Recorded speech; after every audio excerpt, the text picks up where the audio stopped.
Welcome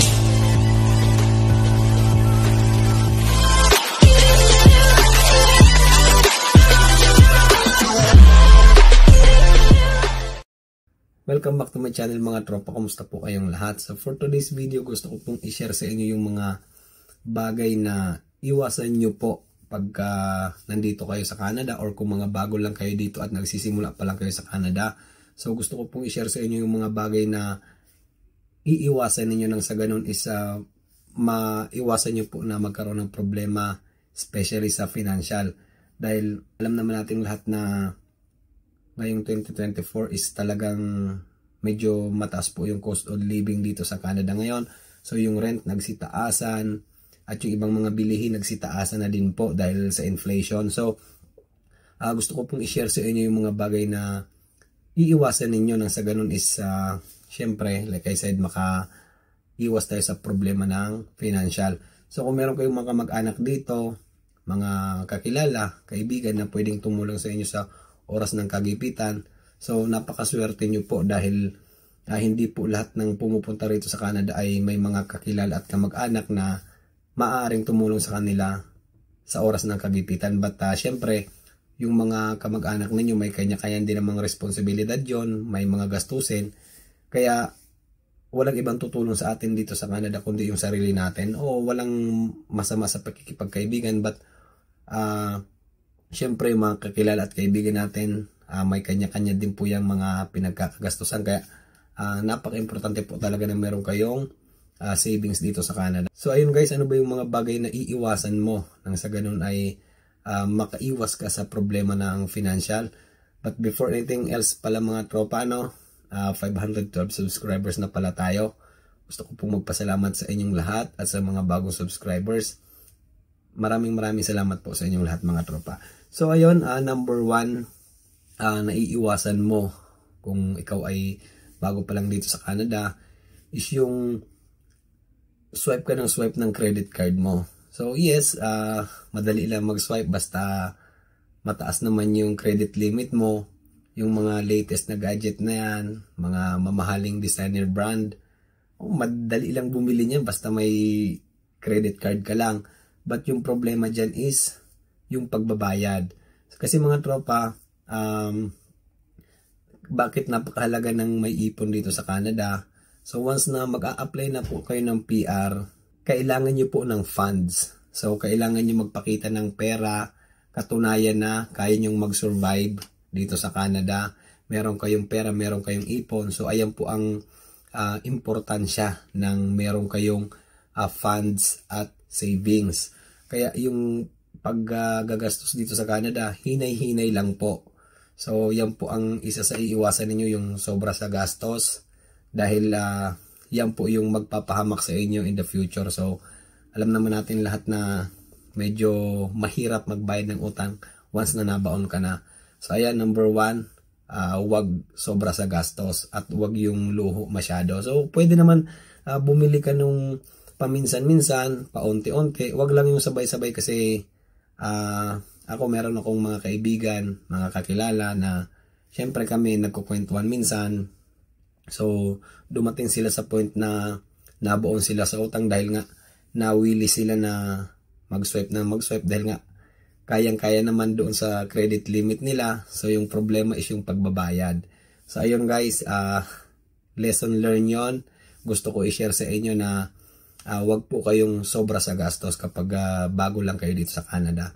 So ayan, eventually pag na-PR kayo, darating din naman sa panahon na mabibili nyo lahat ng gusto nyo kasi dito naman madali lang talaga bumili once na may credit card ka, basta budgetin mo lang yung pera mo. So pangalawa, kung plano mong bumili ng sasakyan, wala namang problema sa pagbili ng bago. Ito ikukumpara natin mga tropa, For example, bibili ka ng second hand na sasakyan. So, pang service mo lang sa trabaho. Kasi dito is talagang kailangan mo ng sasakyan, especially sa winter. Kailangan po talaga yon. But, kanya-kanyang choice naman yan. So, ito guys, pagkukumparahin lang natin yung luma at bagong sasakyan. So, unahin natin yung luma sasakyan. Bibili ka ng pa 5,000 na sasakyan. So magpapaayos ka, papalagyan mo ng safety, sabihin na natin gumastos ka ng mga 4,000. So yung 4,000 na additional na gastos mo, napaayos mo naman yung mga sira, napaayos mo yung mga kailangang palitan, so gumastos ka lang ng 9,000. So yung 9,000 mo, may sasakyan ka na, wala ka ng problema monthly. So bibili ka ng bago worth 20,000 plus tax, plus tax 13%, plus yung interest ng monthly mo dyan. So let's say 7.99% sa monthly. So, yung 7.99% na yon, syempre sa isang taon magkano yon? Eh kung 5 years mong huhulugan yung sasakyan. So, let's say yung sasakyan mo na tag 20,000 plus tax, plus yung 7.99% na tubo nung dealership, baka abutin ng mga 35,000 dyan sa loob ng 5 years. So, imagine that mga tropa, yung lumang sasakyan na nabili mo ng 9,000 and yung 35,000. So, within 5 years kung gumagana pa yung lumang sasakyan na nabili mo, so, malaking tipid po yung na-save mo. But, of course, syempre, nandoon yung kaba mo na baka mamaya bigla kang matirikan, baka mamaya bigla kang masiraan sa daan. So, kaya nga po ipapaayos mga tropa, kasi para maiwasan mo yung mga ganong problema. But, of course, syempre, kanya-kanya naman tayong choice. So, doon lang tayo sa pagiging practical, and then i-consider natin yung budget natin. Hindi naman porket kaya natin bumili pero wala nang matitira sa pera natin. So, alin yung mas masakit doon? Kaya mong bumili ng bagong sasakyan pero walang natitira sa sweldo mo, or bibili ka nung luma pero may savings ka, may nagagamit kang sasakyan. So, ayan guys, think of that. So, like I said, hindi ko naman po sinasabi na bad choice yung pagbili ng bagong sasakyan. So, magandang choice din po yun. But, for me, I consider my budget. Kino-consider ko yung savings ko kasi napaka-importante po niyan. But, of course, nasa sa inyo po yan kung ano yung gusto nyo. So, ayun lang, binibigyan ko lang kayo ng idea.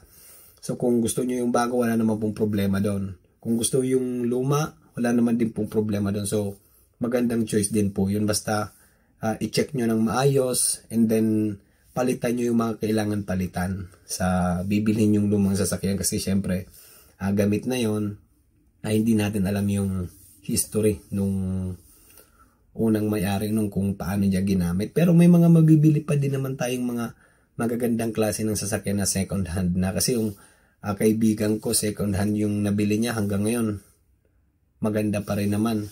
So 2018 niya nabili, so 2024 na ngayon, so how many years na, so hindi pa siya nagkakaproblema, di ba mga tropa? Kaya minsan pag bibili ko ng sasakyan, magpasama kayo sa kaibigan yung mekaniko or sa kakilala yung mga mekaniko para ma-check ng maayos yung sasakyan. Pangatlo mga tropa, yung sobrang tiwala. So kasi meron tayong mga makikilala rito, meron tayong mga magiging kaibigan na alokin tayo ng kung ano-ano, presyo, ganito, ganyan, invest tayo. Pero at the end of the day, papabor yun doon sa nag-invite sa inyo. Tapos ikaw, syempre, kailangan mo rin mag-invite para syempre magkaroon ka rin ng porsyento. So ayan, yung sobrang tiwala, iwasan nyo rin yan. Kasi isa rin yan sa magpapahamak sa inyo. Wala namang problema doon sa pakikipagkaibigan, pero syempre once na napansin nyo na merong mga kakaiba na parang, hindi ito gusto ko, parang may something. So pwede mo yung i-turn down. So ayan, kasi minsan syempre ito lang talaga yung masakit na katotohanan na hindi natin maiiwasan at maaalis na yung ibang mga kababayan natin is yung pa yung magpapahamak sa atin. So, wala namang problema sa pagtitiwala at sa pakikipagkaibigan. So, pipiliin lang po natin ng maayos at sisiguraduhin lang po natin na hindi rin tayo maloloko. Kasi yung iba talaga dito, iti-take advantage ka kapag nakitang baguhan ka lang at parang hindi mo pa alam yung takbo ng kapalaran or buhay dito sa Canada. So ayan, kailangan mo pagmasid ka at marunong kang mag-obserba sa mga nagiging kasalamuha mong tao.